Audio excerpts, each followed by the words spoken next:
Welcome back to my tutorial series on building a data science blog. Check out part 1 and part 2 if you haven't already, where I show you how to set up your website and add data science content. For this third and final video, I'm going to show you how we can further customize your site and really make it our own. But before we get started, I will say that because we used a Jekyll blog, we can essentially modify our site in any way we want, so it'd be impossible for me to cover everything in just one video. So instead, I made a list of some functional and aesthetic changes I want to implement, and I'm hoping it at least gives you a general idea of Jekyll's potential. So let's get started. So once we have VS Code open, we can go ahead and run our Jekyll server, so bundle exec Jekyll serve.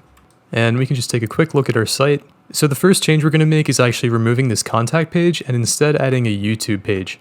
So we'll go back to VS Code, and because that element is in our navbar, that's going to be somewhere in includes. We've got navbar.html, and this is the actual link going to the contact page. So we're going to change this to YouTube. And then instead of having the href argument going to the contact page, we're going to set it to our channel link. So we'll save that and we can refresh. And now the contact page is gone. And when we click on it, it goes to our YouTube page. Now the next change is going to be changing the background on each of our pages. So we've got the home page, the about page, and the post page. And we went into changing the background for different posts, so this isn't too difficult. But let's go over to our image, and you see we have those pages right here. So I'm going to actually delete all of these. And now I've got some new images that I'm just going to drag in and put right in that folder. Now let's take a look at that.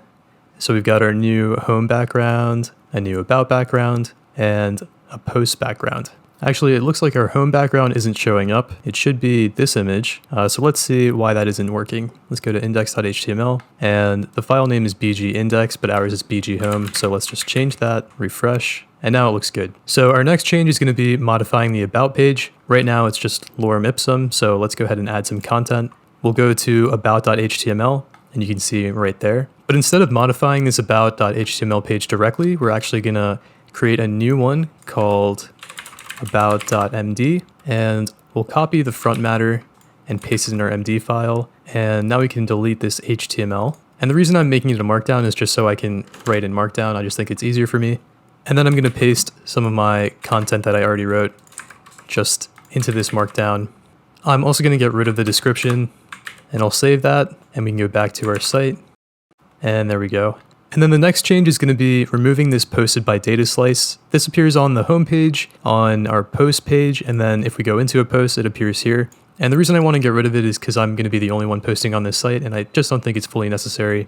So the easiest way to find the files that have posted by, let's just search for posted by, and you see it's in our home, in our post, and in our index. And we want to remove the posted by data slice on, so we're just going to delete this right here. And then we're also going to remove the posted by to the on right here. And then last is the home page, and we're going to do the same exact thing. We'll save it, go back, and just check that it changed. So it changed on our home page, changed it on our post page, and it changed on our individual posts. And then the next change I want to make is actually changing this data slice text into a logo.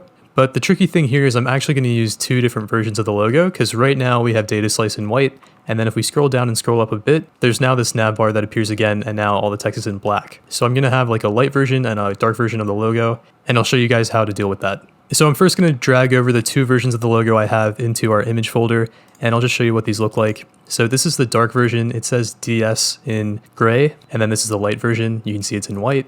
And we're going to go back to our navbar.html, and we've got this A tag with the site title. So this is where it actually says data slice. I'm going to get rid of that, and I'm going to create two new tags. They're both going to be image tags.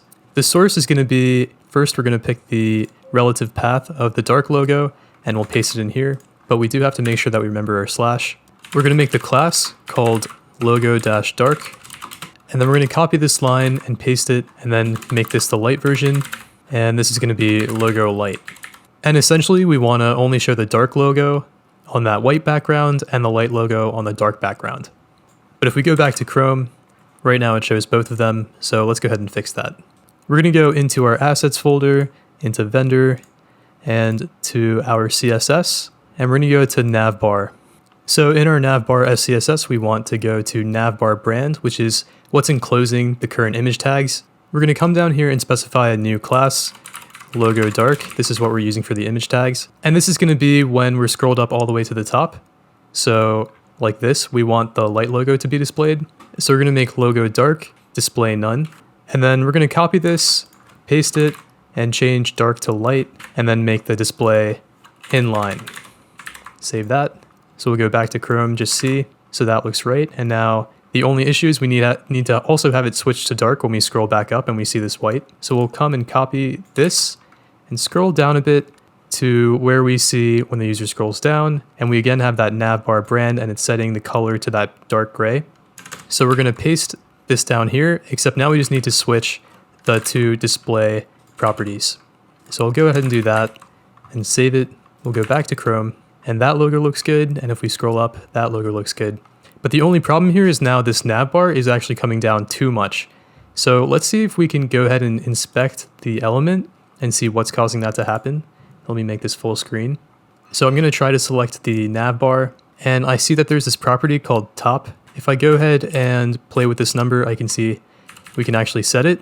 And it looks like 90 pixels is about a good spot. So we'll go back to VS Code and we see that right here. So let's make that 67 into 90 and we can refresh our page. The logo looks good. And if we scroll up, the navbar is exactly where we want it to be. So that's great. The next thing is going to be adding a custom favicon to the actual site. So right now you see it's the default one, it's just this gray globe, but it's the icon that'll appear on the tab. And also if anyone bookmarks your site, it's the icon that the browser would automatically download. So I'd recommend going to this website, realfavicongenerator.net. All you need to do is select your icon that you want to use. I'm going to use this one right here. And essentially it'll do a lot of the grunt work for you and generate a lot of different images and the correct scripts. The only important thing is that before we hit this generate button, I actually don't want to add everything to the root of my website because I don't want to make that folder messy. So instead I'm going to come down here and set this to assets/favicon and I'll click this generate button.